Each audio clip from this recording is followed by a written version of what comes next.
Hello dears, welcome back to Silent Learning. It's me, Sri Bhama SB. Hi makle, എന്തൊക്കെയുണ്ട്? എല്ലാവരും ഉഷാറായിട്ട് അടിപൊളിയായിട്ടിരിക്കുന്നില്ലേ? അപ്പോൾ ദാ സ്കൂളും കാര്യങ്ങളൊക്കെ സെറ്റായി തുടങ്ങി. നിങ്ങളുടെ ഒരു ചാപ്റ്റർ ഒക്കെ ഏകദേശം പഠിച്ചു കഴിഞ്ഞു. അപ്പോൾ ഇനി നിങ്ങൾ ഏറ്റവും ഇമ്പോർട്ടൻ്റ് ആയിട്ട് കുറച്ച് കാര്യങ്ങളാണ് ഇനി അറിഞ്ഞിരിക്കേണ്ടത് അല്ലേ? കാരണം എക്സാമിന് ഏറ്റവും ഇമ്പോർട്ടൻ്റ് ആയിട്ട് പഠിക്കേണ്ട പോർഷൻ ഏതാണ്, എങ്ങനെയൊക്കെയാണ് ചോദിക്കുക എന്നുള്ളതൊക്കെ നിങ്ങൾ അറിഞ്ഞിരിക്കണം. സോ എക്സാമിന് ഏറ്റവും കൂടുതൽ ചോദിച്ചു കാണുന്ന ഒരു പാഠഭാഗം തന്നെയാണെന്ന് മിസ് ഡിസ്കസ് ചെയ്യുന്നത്. നമ്മുടെ കാസ്കറ്റ് ഓഫ് ലൈഫ്, ജീവന്റെ ചെപ്പുകൾ എന്നൊരു ചാപ്റ്റർ, അടിപൊളി ചാപ്റ്റർ നിങ്ങൾക്ക് പഠിക്കാനുണ്ട്. അതിൽ ഏറ്റവും പ്രധാനപ്പെട്ട ഇമ്പോർട്ടൻ്റ് ആയിട്ട് നിങ്ങൾ അറിഞ്ഞിരിക്കേണ്ട ഒരു കോണ്ടന്റ്, ഒരു ടോപ്പിക്കാണ് നമ്മൾ ഇന്ന് ഡിസ്കസ് ചെയ്യുന്നത്. അപ്പോൾ നമുക്ക് സ്റ്റാർട്ട് ചെയ്താലോ? റെഡി അല്ലേ? അപ്പോൾ മിസ് എന്ത് ചെയ്തിട്ടുണ്ട്, ബാക്കിൽ ഒരു പിക്ചർ വെച്ചിട്ടുണ്ട്. ഇതിൽ നിന്ന് നിങ്ങൾക്ക് എന്താ മനസ്സിലാവുന്നത്? ഇതെന്താണെന്ന് എന്തെങ്കിലും ഐഡിയ കിട്ടുന്നുണ്ടോ? ഓഫ് കോഴ്സ് നിങ്ങൾക്കറിയാം, അത് കോശങ്ങളാണ് അല്ലേ? നമ്മൾ ഈ ചാപ്റ്ററിൽ മെയിനായിട്ട് പഠിച്ച എന്താണ്, എല്ലാവരുടെയും ബോഡി നിർമ്മിച്ചിട്ടുള്ളത് ഏറ്റവും ചെറിയതായിട്ടുള്ള യൂണിറ്റുകൾ കൊണ്ടാണ്. ആ യൂണിറ്റ്, സ്മോൾ യൂണിറ്റിനെ നമ്മൾ വിളിക്കുന്ന പേരാണ് സെല്ലുകൾ. ഇതാ, അപ്പം മിസ് ചോദിക്കട്ടെ, സെല്ല് നമ്മൾ പറയുന്നുണ്ടെങ്കിലും അതിനകത്ത് എന്തൊക്കെയാണ് ഉള്ളതെന്ന് ചോദിച്ചാൽ നിങ്ങൾ എന്താ ആൻസർ ചെയ്യുക? ദാ ഇതുപോലെ ന്യൂക്ലിയസ് ഉണ്ട്, സൈറ്റോപ്ലാസം ഉണ്ട്, ന്യൂക്ലിയർ മെംബ്രെയിൻ ഉണ്ട്, സെൽ മെംബ്രെയിൻ ഉണ്ട്, അതുപോലെ റൈബോസോം ഉണ്ട്. ഇതെല്ലാം കൂടിയതാണ് ഒരു കോശം എന്ന് പറയുന്നത്. അപ്പോൾ ഈ കോശത്തിനകത്ത് ഒരുപാട് കാര്യങ്ങൾ പിന്നെയും നമുക്ക് എന്ത് ചെയ്യാനുണ്ട്, അറിയാൻ വേണ്ടിയിട്ടുണ്ട്.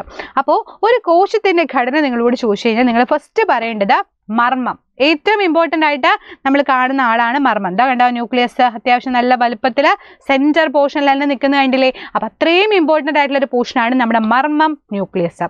ദെൻ സൈറ്റോപ്ലാസം, കോശദ്രവ്യം നമ്മൾ പറയും. ഒരു ലിക്വിഡ് ടൈപ്പിലായിട്ടാണ് ഇങ്ങനെ നിൽക്കുന്നത്. എവിടെ നോക്കൂ, സൈറ്റോപ്ലാസം കണ്ടത് ലിക്വിഡ് ആയിട്ടുള്ള ഈ ഒരു പോർഷനെ നമ്മൾ പറയുന്ന പേരാണ് സൈറ്റോപ്ലാസം, കോശദ്രവ്യം. ആൻഡ് കോശസ്തരമുണ്ട് എന്ന് വെച്ചാൽ അതിനെ പ്രൊട്ടക്ട് ചെയ്ത് നിർത്താൻ വേണ്ടിയിട്ടാണ് ഉള്ളത്. അപ്പം നമ്മളൊരു വീടിനെ പ്രൊട്ടക്ട് ചെയ്യാൻ വേണ്ടിയിട്ടാണ് നമ്മൾ ചുമരുണ്ട് എന്ന് പറയില്ലേ? അതുപോലെ ചുമര് പുറത്ത് ഇതേപോലെ നമ്മൾ എന്താ മതിൽ കെട്ടും, അതൊക്കെ ഒരു ബലത്തിന് വേണ്ടിയിട്ടാണ് അല്ലേ? അതുപോലെ കോശസ്തരം എന്ന് പറഞ്ഞു കഴിഞ്ഞാൽ എന്താണ്, ഒരു ആവരണമാണ്. Cell membrane is a covering of the cell. അതിനെ കവർ ചെയ്ത് സെറ്റാക്കി വെക്കുക. അപ്പോൾ കോഴിക്കുഞ്ഞുങ്ങൾ, തള്ളക്കോഴി എന്തെങ്കിലും ചെറിയ പരുന്നൊക്കെ വന്നിട്ട് കോഴിക്കുഞ്ഞുങ്ങളെ റാഞ്ചാൻ നിൽക്കുമ്പോൾ വേഗം പോയിട്ട് ഇങ്ങനെ ഇതാക്കും, ചിറകിൻ്റെ ഉള്ളിലോട്ട് വെക്കുക അല്ലേ? ഒരു കവറിങ് ആണ്. അതുപോലെ കോശത്തിനെ സംരക്ഷിക്കാൻ വേണ്ടിയിട്ട് കോശത്തിനൊരു ആവരണമുണ്ട്, അതാണ് കോശസ്തരം. ആൻഡ് കോശത്തിൻ്റെ കേന്ദ്രഭാഗമാണ് മർമ്മം. Nucleus is a central portion of the സെല്ലാണ്, സെൻട്രൽ ഭാഗമാണ്. കോശസ്തരത്തിനകത്ത് നിറഞ്ഞിരിക്കുന്ന ഒരു ഫ്ലൂയിഡ്, ലിക്വിഡ് ആയിട്ടുള്ള ഒരു ദ്രവ പദാർത്ഥമാണ് കോശദ്രവ്യം. And the matrix filled inside the cell membrane is called cytoplasm. അത്ര കേസാണ് നിങ്ങൾ അതിൽ അറിഞ്ഞിരിക്കേണ്ടത് കേട്ടോ. അപ്പോൾ ഏറ്റവും ഇമ്പോർട്ടൻ്റ് ആയിട്ട് നമ്മുടെ ബോഡിക്കകത്ത്, നമ്മുടെ ബോഡിക്കകത്ത് എന്തൊക്കെയുള്ള ചോദിച്ചു കഴിഞ്ഞാൽ നിങ്ങൾ പറയണം, നമ്മളെ ചെറിയ സ്മോൾ യൂണിറ്റ് ആയിട്ടുള്ള സെല്ലുകൾ കൊണ്ടാണ് നിർമ്മിച്ചിട്ടുള്ളത്.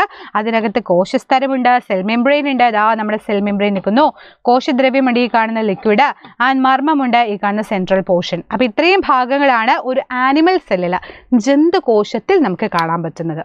അപ്പം മിസ് എടുത്ത് പറഞ്ഞു എന്നുണ്ടെങ്കിൽ സസ്യകോശത്തിൽ എന്തായിരിക്കും വരിക? കാരണം ജന്തുകോശം സസ്യകോശം ഒരുപോലെയാണോ ഇരിക്കുന്നത് ചോദിച്ചു കഴിഞ്ഞാൽ അല്ല.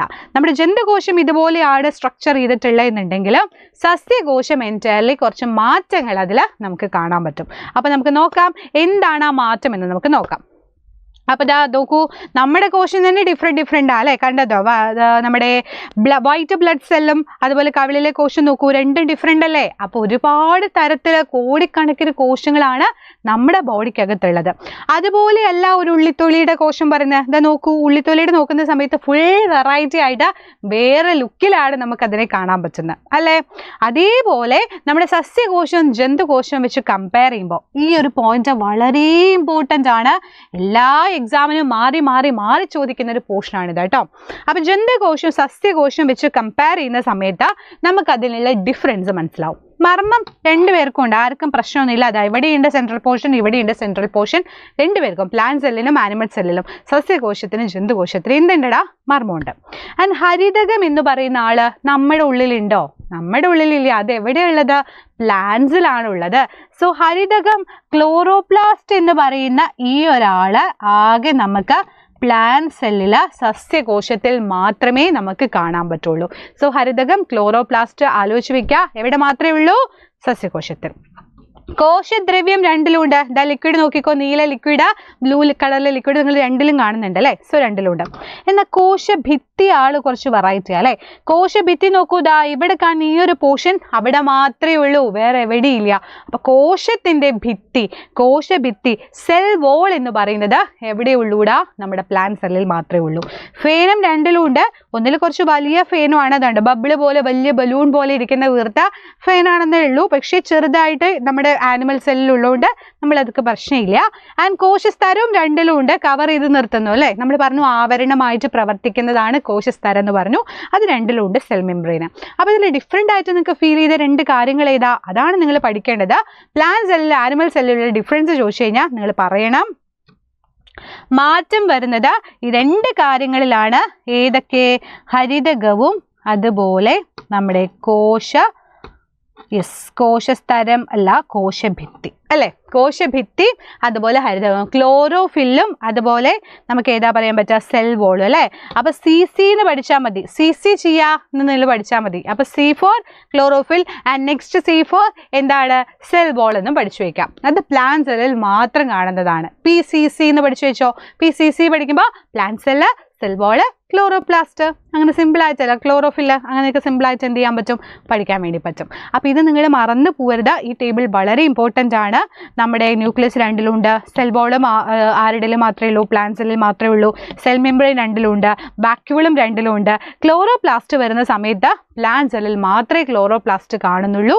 ക്ലോറോഫിൽ എന്ന് പറയുന്നത് ബാക്കിയുള്ള സാധനങ്ങളൊക്കെ ഏകദേശം എല്ലാത്തിലും കാണുന്നുണ്ട് അല്ലേ?